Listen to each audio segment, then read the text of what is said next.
자, 이번 시간은 조건으로 이루어진 명제에 대해서 알아보고 조건으로 이루어진 명제가 어떤 의미를 가지는지 살펴보고 그 다음 이것과 연관된 몇 가지 기호, 표기법들에 대해서 알아보는 시간입니다. 먼저 조건으로 이루어진 명제라고 했습니다. 여기서 말하는 조건은 뭘 말할까요? 조건 명제를 의미하겠죠. 그렇죠? px 혹은 qx 이렇게 표시되어 있는, 그러니까 문장 혹은 식 안에 미지수를 포함하는 이런 조건들을 의미할 겁니다. 자, 다시 한번 설명하자면 이런 px, qx를 우리가 조건이라고 하는데 이런 녀석들을 우리 이렇게 읽기도 합니다. 조건 p 혹은 조건 q. 자, 소문자 p와 q, 즉 미지수 x 없이 이렇게 표현했는데 앞에 조건이란 말이 붙어 있죠. 그러니까 이 p는 혹은 이 q는 명제가 아니라 조건이라고 봐야 되는 겁니다. 자, 이렇게 해서 자, 이런 조건들이 주어져 있을 때 이 조건들을 가정과 결론으로 연결한 명제, 이런 것들을 우리가 조건으로 이루어진 명제라고 합니다. 자, 근데 여기서 여러분들이 하나의 의문점을 좀 가져야 됩니다. 그쵸? 아까 분명히 앞선 시간에 설명했을 때 px나 qx는 어떻습니까? 조건이라고 했습니다. 즉 참 거짓을 구별할 수 없다고 했죠. x가 어떤 값인지 알기 전에는. 맞습니까? 그래서 px와 qx는 증명의 대상이 아니라 진리집합을 구해야 한다고 설명했었습니다. 그런데 여기 보면 조건들을 가정과 결론으로 연결한 명제라고 했습니다. 그럼 이 참 거짓을 알 수 없는 이런 조건 px와 qx를 가정과 결론으로 연결하면 명제가 된다는 의미잖아요. 그렇죠? 이거 여러분들이 잘 파악해야 됩니다. 자, px, qx 각각은 참 거짓을 알 수 없습니다. x의 값이 결정되기 전에는. 그런데 px와 qx를 가정과 결론으로 이렇게 연결을 하면 자, 가정과 결론으로 연결한다는 말은 무엇이면 무엇이다. 자, p이면 q이다 라고 할 때, 자, 무엇이면 이것이 가정이고 q이다 이것이 결론이 되는 거죠. 그렇죠? 여기서 자, 조건 pq를 이렇게 가정, 결론 혹은 바꿔서 q이면 p이다. 그렇죠? 그것도 가능하겠죠. 어쨌든 이렇게 가정과 결론으로 묶으면 이 녀석은 더 이상 조건이 아니라 뭐가 된다? 명제가 된다는 겁니다. 즉 p와 q는 조건이라 하더라도 이렇게 가정, 결론으로 묶으면 이게 명제가 된다는 거죠. 그렇죠? 신기하지 않습니까? 좀? 자, 한번 보겠습니다. 정말 그렇게 되는지. 자, 여기 예를 보면 두 조건 pq가 있습니다. 자, 조건 p는 x는 4의 약수, 조건 q는 x는 8의 약수, 이렇게 되어 있습니다. 그래서 조건 p를 가정, 조건 q를 결론으로 한번 문장을 만들어 보겠습니다. 그럼 어떻게 됩니까? x는 4의 약수이면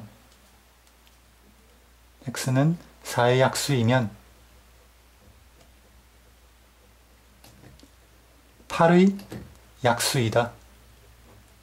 이렇게 되겠죠. 자, 여기에 x는 생략했습니다. x가 4의 약수이면 그 x는 8의 약수이다. 그쵸? x는 8의 약수이다 라고 했는데 같은 x니까 여기 뒤에 나오는 x는 생략해도 관계는 없을 겁니다. 그래서 조건 p와 q를 이렇게 가정, 결론으로 묶으면 x는 4의 약수이면 8의 약수이다 라는 문장이 될 거라는 거죠. 자, 이 문장의 의미를 한번 잘 생각해 보시기 바랍니다. x가 4의 약수이기만 하면 당연히 8의 약수가 됩니까? 안 됩니까? 되겠죠? x가 4의 약수란 말은 1, 2, 4란 소리입니다. 그러니까 x가 1, 2, 4면 당연히 8의 약수 됩니까? 안 됩니까? 되죠. 그렇죠? 왜? 8의 약수는 1, 2, 4, 8이니까. 그러니까 x가 어떤 값인지 모르지만 이 문장은 분명히 참이라는 거죠. 그러니까 당연히 조건이 아니라 명제라는 겁니다. 더 정확히 말하면 조건들로 이루어진 그런 명제라는 거죠. 다시 정리하면 이렇습니다. 조건으로 이루어진 명제라는 건 결국 조건들을 가정, 결론으로 연결했다 이 말입니다.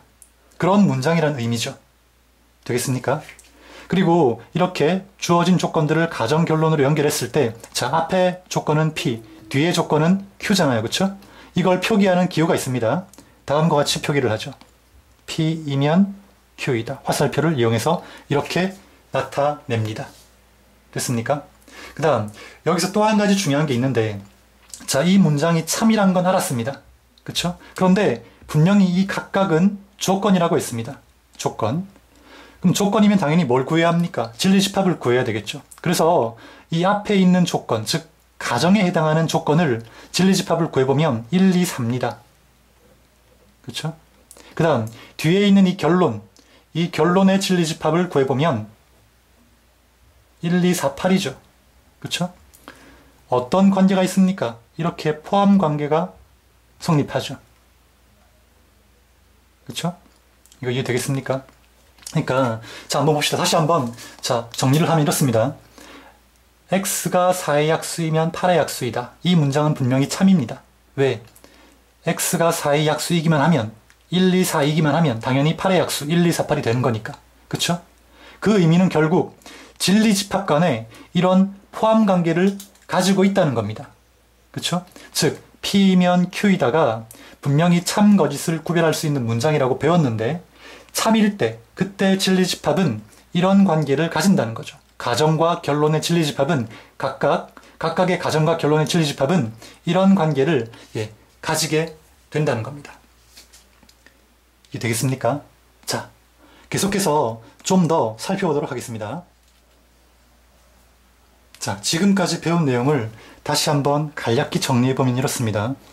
두 조건 P, Q가 있다고 합시다. 이때 조건 P와 Q를 가정과 결론으로 연결하게 되면 P이면 Q이다 라고 표현할 수 있다고 했습니다. 그쵸? 그리고 이 각각의 조건은 당연히 조건이니까 진리집합을 가지겠죠? 그쵸? 이렇게 됐었습니다. 그러니까 각각의 PQ, 조건 PQ는 참 거짓을 알 수 없습니다. 하지만 이렇게 가정과 결론으로 연결하게 되면 이 문장은 뭐가 된다? 명제가 된다고 했죠. 즉 참 거짓을 구별할 수 있다고 했습니다. 그래서 참일 경우에는 어떻게 된다고 했습니까? 앞에 있는 조건의 진리집합이 뒤에 있는 결론의 진리집합에 이렇게 포함되는 관계를 가진다고 배웠습니다. 됐습니까? 자, 이까지가 지금까지 설명했던 내용입니다. 그리고 이렇게 조건의 진리집합 P가 결론의 진리집합 Q에 포함이 되면서 주어진 이 가정 결론으로 이루어진 명제가 참이 될 때, 이때 우리가 P이면 Q이다를 다음과 같이 표현하기도 합니다. 화살표에다가 작대기를 한 개 더 그어서 이렇게 표현하기도 합니다. 그러니까 P이면 Q이다가 참일 때는 이와 같은 식으로 표현한다는 거죠. 그렇죠? 자, 다음. 그러면 명제니까 P이면 Q이다가 거짓일 때도 있을 거 아닙니까? 그럼 언제 거짓이겠습니까? 당연히 진리집합 P가 진리집합 Q에 포함되지 않는다면 그때는 거짓이겠죠. 그렇죠? 이거 굳이 예를 안 들어도 여러분 뭐 이해할 수 있을 거라고 봅니다. 그럼 P이면 Q이다가 거짓일 때는 어떻습니까? 어떻게 표현할까요? P이면 Q이다가 참이 아니라는 거니까 이렇게 작대기를 그어서 표현합니다. P이면 Q이다가 참이라는 표현에 이렇게 작대기를 딱 그어서 표현을 해줍니다. 되겠습니까? 자, 다시 한번 정리하겠습니다. 조건 PQ가 주어져 있을 때 P이면 Q이다는 명제가 됩니다. 각각의 조건은 참 거짓을 알 수 없는 그런 문장이나 식이지만 이걸 가정과 결론으로 연결하면 참 거짓을 알 수 있는 명제가 된다는 거죠. 그렇죠? 그러면 자, P이면 Q이다가 참이 될 때는 진리집합 간에 이런 포함관계가 성립하게 되고 또 자, P이면 Q이다가 거짓이라면 이런 포함관계가 성립하지 않는다고 했습니다. 됐습니까? 그러니까 어떤 주어진 조건으로 이루어진 명제가 참인지 거짓인지 판별하려면 알고 싶다면 자, 이런 각각의 진리집합을 구해서 PQ의 각각의 진리집합을 구해서 포함관계를 가지는지 아니면 가지지 않는지를 조사해주면 자, 주어진 명제가 참인지 거짓인지 알 수 있다는 거죠. 자, 이렇게 해서 조건으로 이루어진 명제, 조건으로 이루어진 명제에 대한 기본 강의를 마치도록 하겠습니다.